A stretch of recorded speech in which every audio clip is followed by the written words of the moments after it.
In the dense, emerald shadows of Southeast Asia, there existed a war that the world was never supposed to know about. It was a conflict fought by men who didn't wear name tags, operating in territories where they technically didn't exist. This is the story of a man who became a legend in that shadow world, a man whose name whispered through the ranks of the North Vietnamese army as a force of nature that simply could not be killed. To understand the legacy of Franklin D. Miller, we must look past the medals and the citations. We must look into the heart of a warrior who stood alone against 100 and who taught us that the greatest weapon on any battlefield is not a rifle, but the unbreakable human spirit. To set the stage, we have to talk about MACV-SOG. The Studies and Observations Group was the most elite, top-secret unit of the Vietnam War. Their mission was simple but suicidal: cross the borders into Laos and Cambodia to disrupt the Ho Chi Minh Trail. The casualty rate for these teams was a staggering 100%. If you joined SOG, you were going to get hit. It was only a matter of when. Franklin Miller didn't just join SOG, he lived it. Over 6 years and 6 tours, he survived where others fell, earning 6 Purple Hearts along the way. But on the morning of January 5, 1970, even Miller's legendary luck seemed to have finally run dry. The mission was a reconnaissance patrol into a region of Laos known as the Badlands. Miller was leading a 7-man team called Recon Team Vermont, a tight-knit group of Green Berets and indigenous Montagnard tribesmen. Their objective was to locate a downed American aircraft and gather intelligence on a massive NVA base hidden deep in the jungle. The insertion was textbook. They dropped from Hueys into the high grass, moving with the silent, predatory grace that SOG teams were famous for. As they pushed through the vegetation, Miller, always on point, spotted a group of 40 NVA soldiers resting near the crash site. In that moment, a lesser leader might have opened fire, seeking glory, but Miller was a professional. He knew that their mission was intelligence, not a body count. He signaled his team, and like ghosts, they melted back into the shadows, bypassing the enemy without a single leaf being disturbed. It was a perfect display of the discipline and restraint required for special operations. However, the jungle is a fickle mistress. Hours later, as the team navigated the treacherous terrain, the silence was shattered, not by the crack of an enemy rifle, but by the dull, sickening thud of a booby trap. In an instant, the air was filled with a gray cloud of dirt, metal, and smoke. The explosion was catastrophic. Because Miller was on point and several yards ahead, he was the only one left standing. 5 of his 7 men were severely wounded. One of his teammates staggered toward him through the smoke, his lower jaw completely gone, his uniform shredded. It was a scene of pure horror, the kind that breaks a man's mind. But Miller didn't break. He moved into the kill zone with a calm that bordered on the supernatural. He knew the NVA would be on them within minutes, drawn by the sound of the blast. He began dragging his wounded brothers across a nearby stream, hoping to find a place to hide them. He radioed in a tactical emergency, signaling that they were being hunted by a superior force. But the blood trail was a map through the brush that even a novice tracker could follow.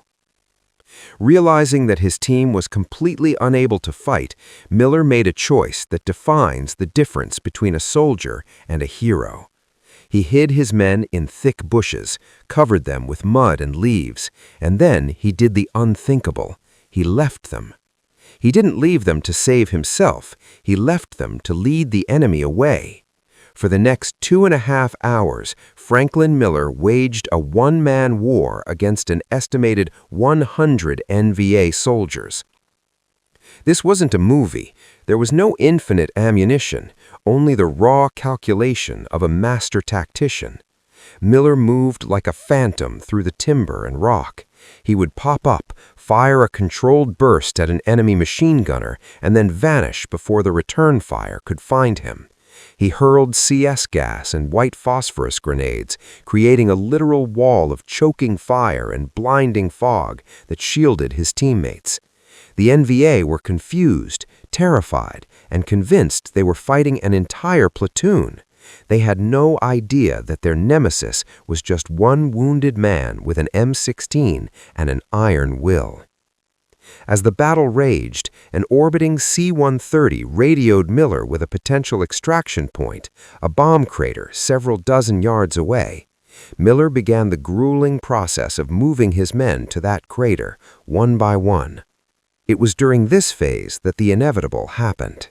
An NVA round found its mark, tearing through Miller's chest. He collapsed, his vision blurring as he slipped into the first stages of shock. As he lay there, 4 NVA soldiers approached, their weapons raised to finish him off. To them, he was just another American dead. But Miller wasn't done. In a display of endurance that defies medical science, he pulled a piece of his poncho liner from his gear, stuffed it into the gaping hole in his chest to slow the blood flow, and raised his rifle. He killed 2 of the soldiers instantly.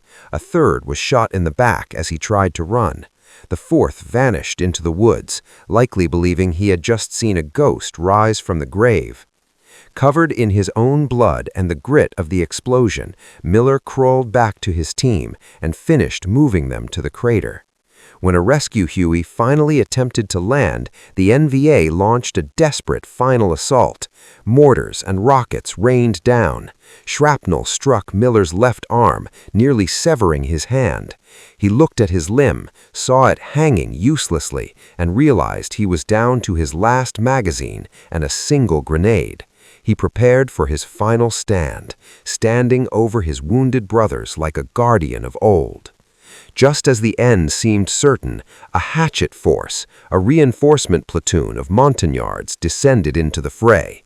As the smoke cleared and the enemy retreated, Miller did something that still moves those who hear the story today.